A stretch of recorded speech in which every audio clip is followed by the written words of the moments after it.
देखिए, मैं आपको सिर्फ 5 सेकंड का ये क्लिपिंग इसलिए दिखाया है कि हमारा देश में जो एक एलिमेंट है जो हमारे युवक को एक गलत दिशा में ले जाना चाह रहा है, वो गलत है। और जो भी युवक इस दिशा में जाएगा, मेरे हिसाब से वो फौज में आने लायक तो बिल्कुल है ही नहीं। अब जो एक अग्निवीर योजना जो है, मैं उसके ऊपर जो 2 मुद्दे जिनके ऊपर सबसे ज्यादा डिस्कशन हो रहा है, वो है एक कि यार ये जो अग्निवीर है 4 साल के बाद इसका क्या होगा। दूसरा जो सबसे इंपॉर्टेंट चीज है वो है देश की सुरक्षा और सिक्योरिटी। पहले मैं देश की सुरक्षा और सिक्योरिटी के बारे में ये बोलना चाहता हूं कि जो बार बार मीडिया में आ रहा है कि फौज का क्या होगा। आप सब ने बटालियंस में नौकरी करी है, क्या एक 3 या 4 साल का जवान देश की करेक्शन आपकी बटालियन को संचालन करता था? तो उसका आंसर है नो। वो आप जो एक कार्यकर्ता थे, जो एक सीनियर एनसीओ, जेसीओ और ऑफिसर थे, वो पलटन को चलाते हैं। सिर्फ अग्निवीर कितने आ रहे हैं आप अगर लें तो सिर्फ 4 साल तक ही आएंगे। एक जवान भी 17 साल में रिटायर होता है, यानी कि टोटल जो अगर आपके पास 100% भी जब 4 साल के बाद हो जाएंगे तो सिर्फ 25% ही होंगे। और इस 25% में 1/4 तो रेगुलर मेन स्ट्रीम में आएंगे, जो बेस्ट ऑफ द बेस्ट होगा। तो मुझे समझ में नहीं आता कि हमारी फौज जो है वो कहां से उसमें ये एक भावना डाली जा रही है बाहर बैठकर कि फौज का क्या होगा। कुछ नहीं होने वाला। ये फौज और अच्छी चलेगी, फौज यंग रहेगी तो और अच्छी तरह से संचालन होगा और ये हमको बेस्ट ऑफ द बेस्ट मिलेगा। अब आता है इस अग्निवीर के ऊपर। मैं आपसे एक पहला सवाल ये पूछना चाहता हूं कि 17 साल में जिसने 10वीं क्लास पास करी है और वो 21 साल की उम्र में जब फौज छोड़ के जाएगा, हम उस 75% को ले रहे हैं जो कि फौज में इस्टेब्लिश नहीं हो पाते। अगर उसने कुछ भी नहीं किया तो उसके पास 11 लाख रुपए हैं। मेरी बेटी आज 7 साल से प्राइवेट सेक्टर में काम कर रही है, 1 लाख से ऊपर का कमा रही है। उसके पास 11 लाख नहीं, उसके 2 लाख रुपए भी उसके अकाउंट में नहीं है। और मैं आप सबसे पूछना चाहता हूं कि कितने आपने पड़ोस में ऐसे बच्चे देखे हैं जिसकी 20-21 साल की उम्र में 11 लाख रुपए के लेके बैठे हुए हैं? किसी के पास नहीं है। और अब मैं दूसरी चीज जो बोलना चाहता हूं इसके साथ ही, वो ये है कि जो उसके पास जो पैसे उसको मिल रहे हैं 17-18 साल की उम्र में, अगर वो 7,000 रुपये भी घर भेजता है और 5 से 7,000 रुपया अपना घर के अपने पर्सनल खर्चे के ऊपर लगाता है और इस 4 साल में 2 साल कम से कम फील्ड या ऐसे अलाउंस एरिया में भी रहेगा, तो वो कम से कम 7-8 हजार और सेव कर सकता है। तो कम से कम जब वो 4 साल के बाद जाएगा उसके पास 15 से 20 लाख रुपया होना चाहिए। तो वो कहीं रोड के ऊपर गिरने वाला नहीं है। फिर ये जो भावना कि यार वो काम नहीं करेगा, क्यों नहीं करेगा? मैं आपको बताता हूं, मैं श्रीनगर बीबी कैंट में पोस्टेड था। टेरिटोरियल आर्मी के बारे में आप सब जानते हो। 1 साल के कंट्रैक्चुअल उस पर आते हैं और जो मैंने मुस्तैदी के साथ उनको काम करते देखा है, मुझे उसमें कोई कमी पेशी नजर नहीं आई। तो ये हम क्यों ऐसी भावना डालने की कोशिश कर रहे हैं कि वो 4 साल के लिए आया तो काम नहीं करेगा? क्यों नहीं करेगा, बल्कि ज्यादा अच्छा करेगा। इसलिए ज्यादा अच्छा करेगा क्योंकि उसको पता है कि अगर उसने फौज में रहना है तो he has to be the best of the best, तो वो ज्यादा अच्छा काम करेगा। तो इसलिए ये भावनाएं आप अपने उसमें से निकाल दीजिए। दूसरी चीज जो लास्ट जो मैं कहना चाहता हूं क्योंकि समय का अभाव है, देखो आज आप एक किसी नौजवान को करोड़ों अरबों रुपए दे दो, अगर उसमें सूझबूझ नहीं है तो उसको ही बर्बाद कर देगा। नमस्कार सर, हमारे यहाँ से सर ऑनरेरी सूबेदार मेजर खड़ग सिंह कार्की हैं सर, जो डिस्ट्रिक्ट प्रेसिडेंट है उत्तराखंड एक्स-सर्विसमैन लीग के, सर वो बोलेंगे। सभी दर्शकों को मेरा अभिनंदन और जितने भी मेरे 13 जनपदों के जिलाध्यक्ष हैं उनका सबको मेरा नमस्कार। जैसे कि आज हम विषय पर बैठे हैं, अग्निपथ की जो योजना भारत सरकार ने चला रखी है, मैं सबसे पहले अपने जनपद की तरफ से या उत्तराखंड के पूरे पूर्व सैनिकों की तरफ से केंद्र सरकार को बहुत बहुत बधाई देना चाहता हूं। एक ऐसे टाइम पर आप लोगों ने एक ऐसी योजना दे करके हमारे पूर्व सैनिकों को, खास करके उत्तराखंड के सुदूर पहाड़ के उन जंगलों में व्यस्त करने वाले हमारे पूर्व सैनिक, अपने बच्चों के लिए जो योजना आपने लागू किया है, मैं माननीय मुख्यमंत्री जी का भी धन्यवाद करूंगा इसमें। मैं जो पिछले मेरे वक्ताओं ने जो बात रखी उनको मैं रिपीट नहीं करूंगा। मैं चंद एक बात आपके सम्मुख रखना चाहता हूं। ये योजना मैं पहले कह चुका हूं कि ये बहुत कारगर योजना होगी। आगामी समय में इसके दूरगामी परिणाम बहुत अच्छे होंगे, ऐसा मेरा मानना है। मेरा सिर्फ संशय एक दो चीज का है जो बार बार सोशल मीडिया में सब जगह से भी आ रही है। 4 साल के बाद वो व्यक्ति जब घर आता है उसको पूर्व सैनिक का दर्जा नहीं है, ये बात बहुत क्लियर है। उसको उतनी सुविधाएं नहीं मिली, वो भी क्लियर है। लेकिन उसके बाद एक फौज का एक उसके पास तकमा लेके आ रहा है वो, उसके लिए थोड़ा सा जो रोजगार परक योजनाएं केंद्र सरकार और राज्य सरकार आगे चलाने वाली है उस पर एक स्पष्टीकरण दें। मुझे ये कहते हुए बड़ा दुर्भाग्य से कहना भी पड़ता है कि आज हमारे जो यूथ, जो बिहार की घटना हम देख रहे हैं मित्रों, जो बिहार में हुआ है, सरकारी संपत्ति, प्राइवेट संपत्ति और इस प्रकार का, क्या वो नौजवान, क्या हमारे इस देश भारत में क्या आगे कोई देश की रक्षा के लिए किसी चीज के लिए हम उसकी अपेक्षा कर सकते हैं? मैं समझता हूँ नहीं कर सकते हैं। ये सरासर गुमराह किया जा रहा है हमारे नौजवानों को। और मैं आपको बता दूं, मेरे यहाँ 7 ब्लॉक हैं जनपद उधम सिंह नगर के अंदर, सिवाय एक ब्लॉक में थोड़ा सा प्रतिक्रिया हुई है और बाकी मेरे जो सब जगह पूरा उधम सिंह नगर बिल्कुल शांत बैठा हुआ है।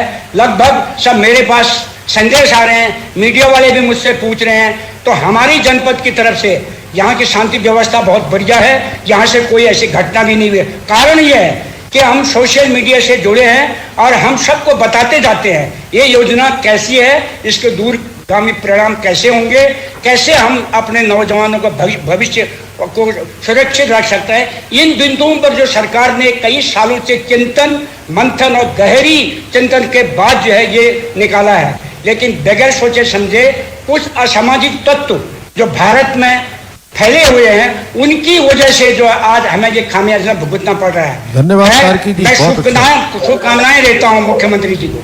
कार्की जी, एक मैं आपने बहुत अच्छा यहाँ पर बोला है और सभी लोगों ने सुन भी लिया है। मैं चाहूँगा कि आपने और आपसे पहले जितने लोगों ने भी सब जिलों से बोला है, हमारे जिलाधिकारी लोगों को आप एक लिखित में भी दे देंगे तो इसको हम भारत सरकार में रक्षा मंत्रालय में भेज देंगे इसको। राजेंद्र सिंह राणा जी, सेवानिवृत्त सूबेदार मेजर। जय हिंद सर, मैं एक्स सुधार मेजर राजेंद्र सिंह राणा, सचिव पूर्व सैनिक संगठन पौड़ी, आज इस भीसी में उपस्थित माननीय मुख्यमंत्री जी सहित समस्त जिलों के पूर्व सैनिकों का हार्दिक अभिनंदन और वंदन करता हूं।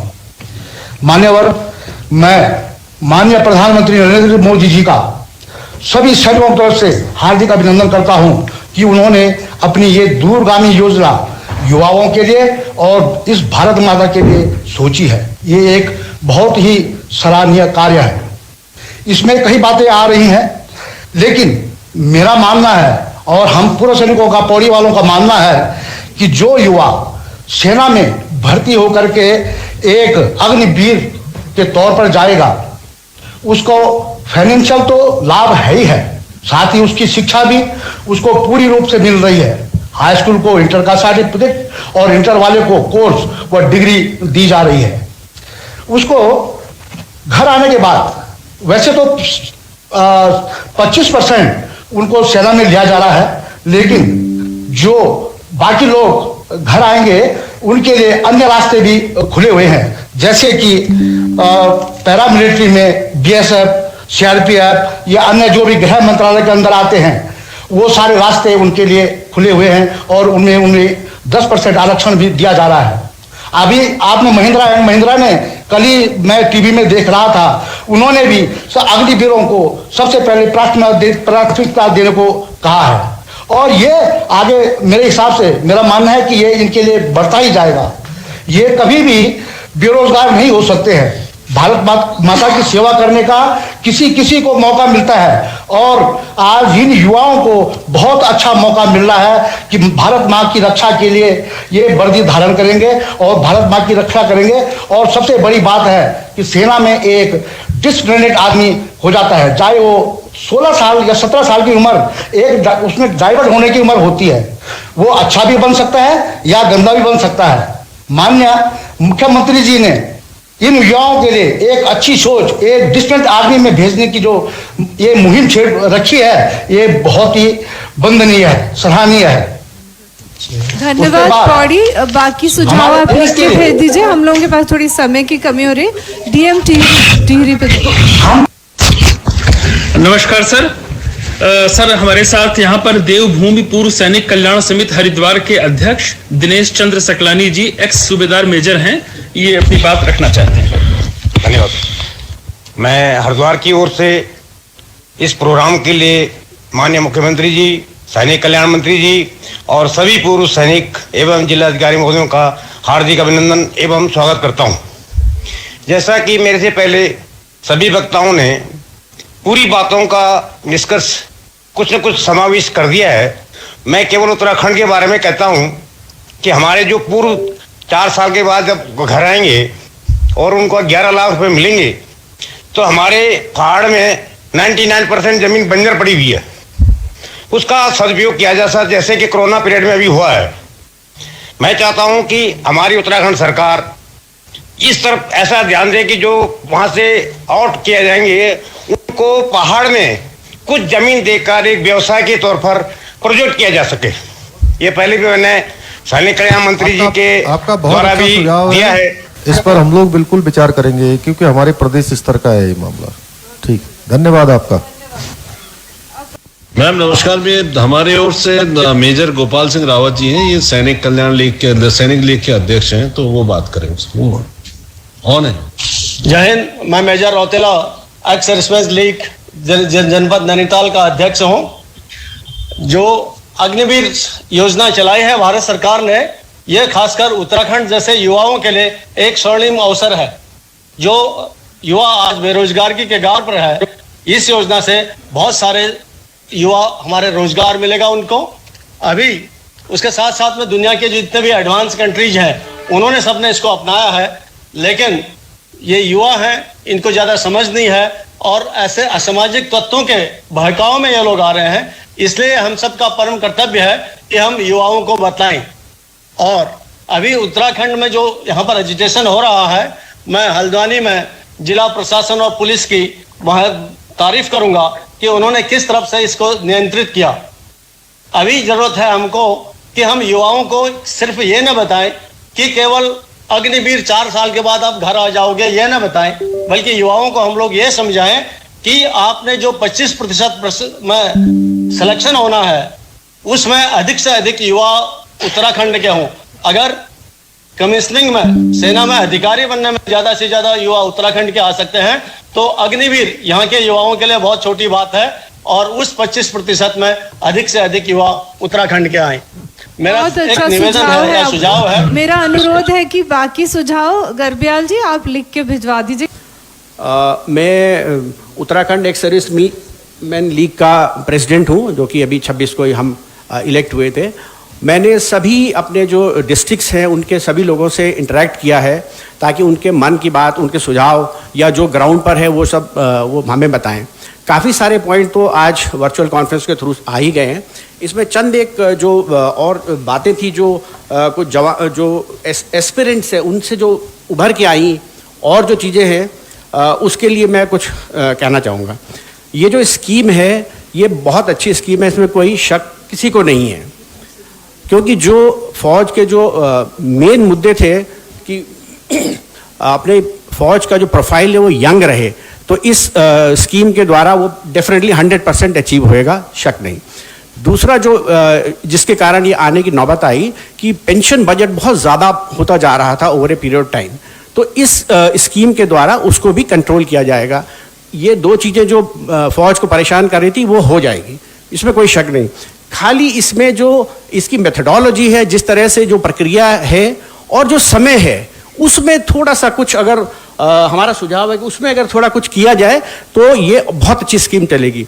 जैसे कि आपका एक सिस्टम है, उस सिस्टम में एक पर्टिकुलर चैनल से आपका रिक्रूटमेंट चल रहा है। अब हम एक नया सिस्टम लागू कर रहे हैं इस फौज में भर्ती के लिए, और पहला सिस्टम एकदम बंद कर दिया है, दूसरे से अभी निकलना पानी शुरू नहीं हुआ है, उससे लेकर के थोड़ा असमंजस और थोड़ा कई ग्राउंड पे तैयारियां हैं कि नहीं है, ये सारी चीज़ें अभी क्लियर नहीं है। दूसरा, अगर हम हायर उसकी चीज़ें देखें तो हमारी सेना में और फोर्सेस में काफ़ी थोड़ा चर्निंग सा चल रहा था, जैसे कुछ थिएटराइजेशन का चल रहा था, कुछ जो इंटीग्रेटेड बैटल ग्रुप्स का चल रहा था, ऑप्टिमाइजेशन का चल रहा था, उसमें करीबन 15% स्ट्रेंथ कम होनी थी, करीबन 2 लाख कम होने थे। तो ये सारी चीज़ें साइमल्टेनियस चल रही थी, परंतु कोरोना के कारण वो 2 साल से उसमें थोड़ा वो गति नहीं आ पाई, और वो अभी अब जो क्लियर हुआ है इसमें वो चीज़ें आएंगी, और ये चीज़ अभी एकदम आ गई है। तो इससे थोड़ा सा लोगों में थोड़ा डाउट सा, थोड़ा असमंजस सा वो बना हुआ है। तो इसमें सुझाव हमारा ये है कि इस स्कीम को फेज्ड मैनर में शुरू करें। जैसे सुझाव कई आए कि जो भर्तियां जो चालू हो रखी थी वो भी चलता रहे, जो चल रहा था उसमें चलता रहे, और ये नई जो स्कीम है इसको धीमे धीमे शुरू किया जाए। मे भी 2 साल के लिए इसमें कुछ पर्टिकुलर नंबर्स में भी 5,000 10,000 अग्निवीर के थ्रू आप शुरू करें, ताकि ये जो सिस्टम चल रहा है, जो स्टैब्लिश सिस्टम है, उसमें कोई दिक्कत ना हो, और ये नए सिस्टम में जो परेशानियां आए, जो कुछ दिक्कतें आए, उसको सॉर्ट आउट करें। मालूम है कि आगे हमको 46,000 करने हैं, तो अभी जो हमारा ट्रेनिंग इंफ्रास्ट्रक्चर है उसको हम 2 साल में और बना ले, सब ठीक ठाक कर ले, अपने प्रोसीजर्स, अपने सिस्टम्स को ठीक से कर ले, उसके बाद हम इसको शुरू करें। ये तो रहा इनको शुरू करने का। अब दूसरा, जो एस्पिरेंट्स का सबसे ज़्यादा जो दिक्कत उनको लग रही है कि 4 साल के बाद क्या, जो उनको पे पैकेट मिल रहा बहुत अच्छा, सर्विस में रहते हुए बहुत अच्छा, उनके लिए जो डिसेबिलिटी है या कुछ कोई इस तरह हादसा हो जाता है तो उसके लिए सब वो चीज़ें केटर्ड है, बहुत अच्छी चीज़ है, परंतु उसको जो 4 साल के बाद का जो है वो उसको ज़्यादा परेशान कर रहा है। तो उसके लिए जो सुझाव उभर कर आया है, एक इंटीग्रेटेड अप्रोच के साथ इसको अगर एड्रेस किया जाए तो वो अच्छा रहेगा। उसमें क्या हो सकता है कि अभी हमने देखे बहुत सारी एजेंसीज, हमारी सेंट्रल एजेंसीज हैं, स्टेट एजेंसीज हैं, सब लोगों ने बहुत खुले मन से आकर के बोला कि हम इनको एडजस्ट करेंगे। उन्होंने बोला रिजर्वेशन देंगे। उसको भरोसा थोड़ा इसमें उतना नहीं हो पा रहा है।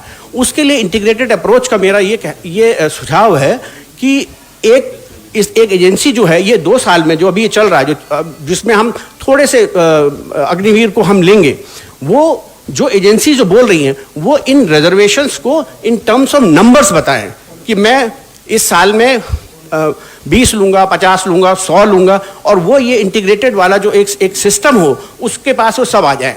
जब ये 4 साल के बाद जाने वाला हो तो उसको उस समय एक लैटरल इंडक्शन के लिए प्रोग्राम होना चाहिए, ताकि उसको जब जा रहा है उसको एक चिट्ठी दे दी जाए और उसको विदिन 6 मंथ्स में एश्योरेंस उसको मिले कि तुझे कहीं ना कहीं कुछ मिल जाएगा।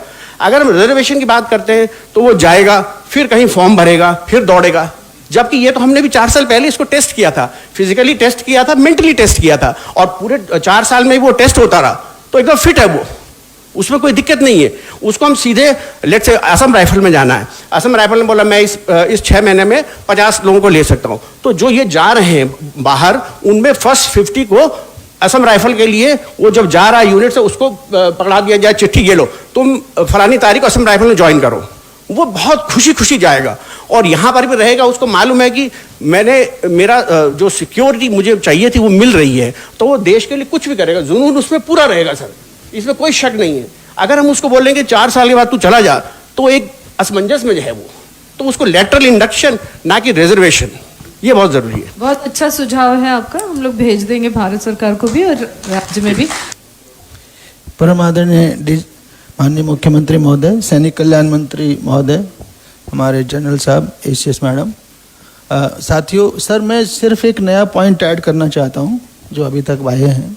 वो ये है कि दुनिया के 11 देशों में मिलिट्री सर्विस कंपलसरी है और इस रोल में इजराइल सबसे आगे है। आप सभी जानते हैं दुनिया में टेररिज्म से अफेक्टेड मोस्ट अफेक्टेड कोई कंट्री है तो वो इजराइल है, और हम भी पीछे नहीं, आपको पता है। हमारे देश के ऊपर भी इंटरनल सिक्योरिटी के जो चैलेंजेज हैं और पिछले 80 से लगभग हम लोग आतंकवाद से ग्रस्त हैं, तो ये जो थॉट है कि हर आदमी कहीं ना कहीं एक कंपलसरी मिलिट्री सर्विस कहीं 2 साल की है, कहीं 1 साल की है, तो इसमें कहीं ना कहीं हम उस दिशा में जा रहे हैं। आप ये सोचिए कि आपको ऑप्शन भी है, एकदम कंपलसरी नहीं है ये, जो जाना चाहेगा वही तो अग्निवीर बनेगा जो एग्जाम देगा। तो 1/4 जो बहुत अच्छे हैं वो आर्मी ने ले लिया अंदर, बाकी 3/4 पे ऑप्शन है कि वो कहाँ आगे जाना चाहते हैं, पैरामिलिट्री में जाना चाहते हैं, पुलिस में आना चाहते हैं, प्राइवेट नौकरी करना चाहते हैं। महिंद्रा आगे आ गया, ऑफर कर रहा है, और आप अपना बिजनेस भी शुरू कर सकते हो। तो इसका मतलब जो बाकी सभी फील्ड में हमारे अग्निवीर जाएंगे तो वो मिलिट्री ट्रेंड होंगे और वो देश की सुरक्षा, आंतरिक सुरक्षा के लिए बहुत ज़्यादा यूजफुल होंगे। धन्यवाद जी। भारत माता की, भारत माता की जय हिंद, जय हिंद। आज आप सबके बीच में जो अग्निवीर योजना आई है उसके संबंध में, चूंकि आप लोगों ने संपूर्ण जीवन माँ भारती को समर्पित किया है, देश की सीमाओं की रक्षा के लिए लगाया है, भारत की सुरक्षा के लिए लगाया है, वीर्य, शौर्य और पराक्रम आप सब लोगों की पहचान है। इस कार्यक्रम में यहाँ पर उपस्थित हमारे अभी जिनको आप सुन रहे थे और जिन्होंने अपना प्रारंभिक जीवन सेना में ही शुरू किया, हमारे सैनिक कल्याण मंत्री आदरणीय गणेश जोशी जी, हमारी अपर मुख्य सचिव राधा रतूड़ी जी, हमारे जनरल सबरवाल साहब, हमारे डीजीपी साहब जनरल असवाल साहब, और यहाँ पर उपस्थित हमारे सभी अधिकारीगण। भंडारी जी, अब सबका नाम लूँगा तो बहुत लंबा हो जाएगा। वैसे सभी जिलों में वहाँ रौतेला जी से लेकर, कार्की जी से लेकर, मोहन सिंह जी से लेकर तमाम लोग, रुद्रप्रयाग से लेकर बागेश्वर तक, उत्तरकाशी से लेकर पिथौरागढ़ तक, सभी को मैं लगभग मैं सबको जानता हूँ। और एक अच्छा, सब लोगों के बीच में से बहुत अच्छे सुझाव भी आए, और सबसे अच्छी बात ये लगी कि जैसे अभी गणेश जोशी जी ने भी कहा और आप लोगों के बीच में से भी जो बात आई, वास्तव में उत्तराखंड में जो है, जो राष्ट्रवाद है, राष्ट्रभक्ति है, देश प्रेम है, वो कूट कूट कर भरा है। आप लोगों ने प्रधानमंत्री मोदी जी के इस निर्णय का जिस प्रकार से आपने स्वागत किया है, और मैं एक बात और बताऊं कि मुझे आप सबके बीच में आकर ये लगता है कि मैं अपने अभिभावकों के बीच में हूँ। जब भी मैं सेना के लोगों के बीच में होता हूँ, अपनी बात रखता हूँ या उनके किसी कार्यक्रम में जाता हूँ, तो मुझे ये कतई नहीं लगता कि मैं कोई मुख्यमंत्री के रूप में आ रहा हूँ या मैं कोई नेता के रूप में आ रहा हूँ। मुझे हमेशा लगता है मेरे सारे लोग मेरे गार्जियन हैं, मैं अपने गार्जियनों के बीच में हूँ।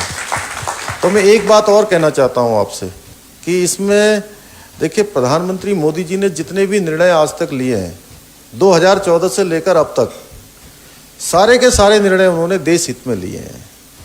उन्होंने देश के उन लोगों के लिए निर्णय लिए हैं जो अंतिम छोर में खड़े हुए हैं, जिनको देखने वाला कोई नहीं है, उन सब की चिंता की है। अगर आप सब लोगों के लिए भी देखिए, तमाम निर्णय लिए हैं, उसके बारे में मैं विस्तार से जाऊंगा तो बड़ा लंबा हो जाएगा।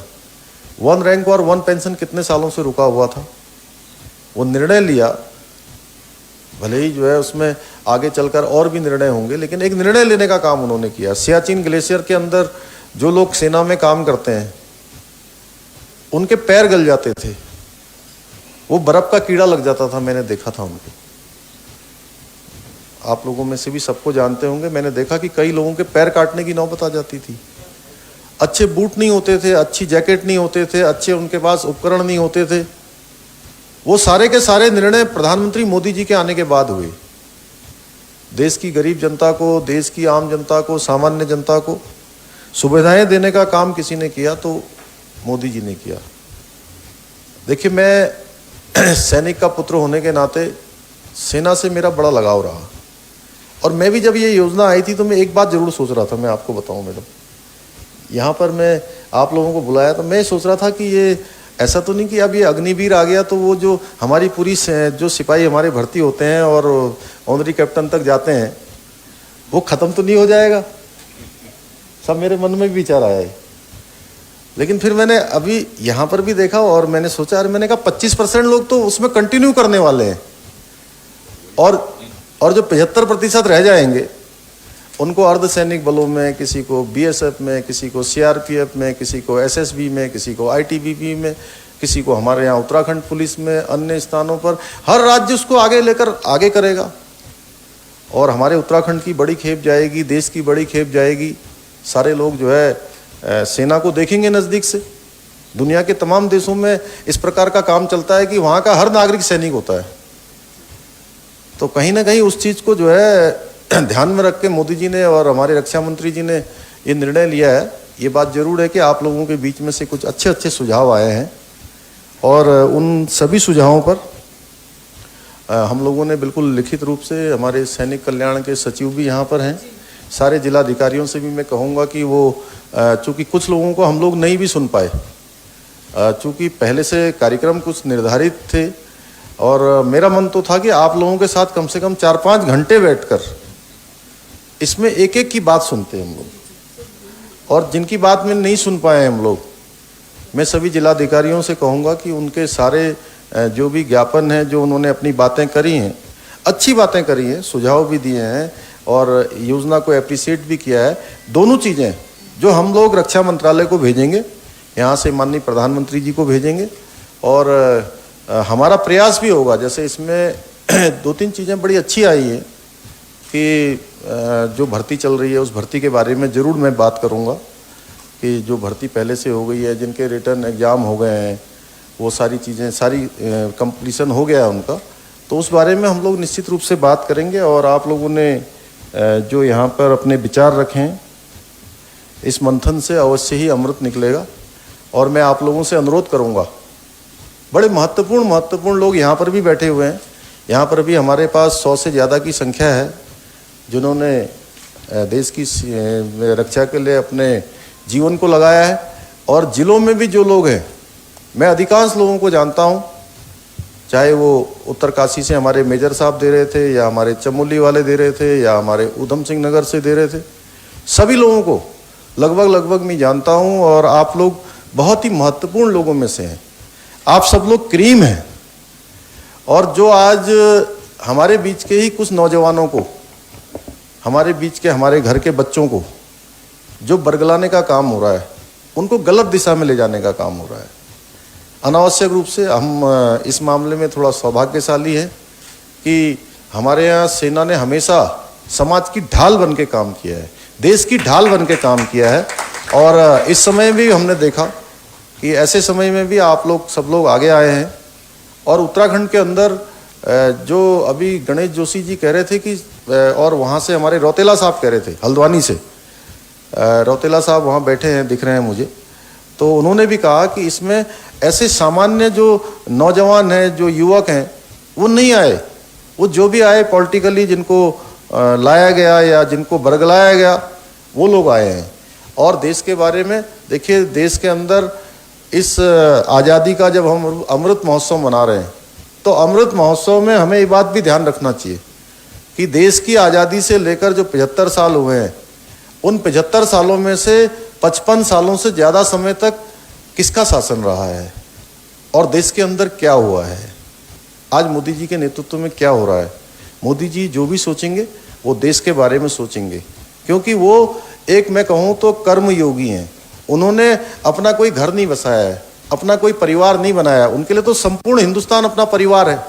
तो परिवार को ध्यान में रखकर जो है कि कैसे परिवार बढ़ेगा। कुछ लोग हैं जो आज अपनी पार्टी का फ़ायदा देख रहे हैं, अपना पॉलिटिकल फ़ायदा देख रहे हैं, ऐसा व्यवहार कर रहे हैं जैसा कि वो हमारे देश के साथ नहीं बल्कि हमारे दुश्मन देशों के साथ हो। उनका व्यवहार इस प्रकार का हो रहा है। ये बहुत सोचने का विषय है कि कोई लोग इसमें, ठीक है, योजना के बारे में आप अपने सुझाव दीजिए। देश के प्रधानमंत्री जी ने निर्णय लिया है, रक्षा मंत्री जी ने निर्णय लिया है, हमारी सेना के तीनों लोगों ने, तीनों सेनाध्यक्षों ने जो है, सेनाध्यक्ष और हमारे जो है, जो हमारे सेना के प्रमुख हैं, उन लोगों ने निर्णय लिया है। ठीक है, कुछ बातों पर सुझाव होना चाहिए, कुछ बातों पर बात होना चाहिए, लेकिन केवल विरोध के लिए विरोध होना ये अच्छी बात नहीं है। कि केवल हम इसलिए विरोध करेंगे कि ये काम मोदी जी कर रहे हैं, केवल ये काम इसलिए करेंगे कि ये सरकार कर रही है। तो इस प्रकार की जो एक मानसिकता है, उस मानसिकता को आप सब लोगों ने एक्सपोज करना है। मैं आप सब लोगों से अनुरोध करूंगा कि हमारे जितने भी नौजवान हैं, जितने युवा हैं, ये बात सही है कि आपने जो सुझाव दिए हैं, उन सुझावों को निश्चित रूप से हम एक एक को कंपाइल करके भेजेंगे। लेकिन यहाँ के नौजवानों को, यहाँ के युवाओं को, जो लोग आज थोड़ा सा भी हमारे कहीं को जा रहे हैं, थोड़ा सा उनको भ्रम में लाने की स्थिति हो रही है, उन सबको समझाने का काम, उन सबको सही रास्ते पर लाने का काम, और जो हमारे उत्तराखंड की पहचान है, जो हमारा हिमालय पूरे हिंदुस्तान को दिशा देने का काम करता है, पूरे देश को जो है एक ऊर्जा देने का काम करता है, ऑक्सीजन देने का काम करता है, वहाँ से अच्छी हवा जाएगी तो पूरे देश के अंदर अच्छी हवा चलेगी।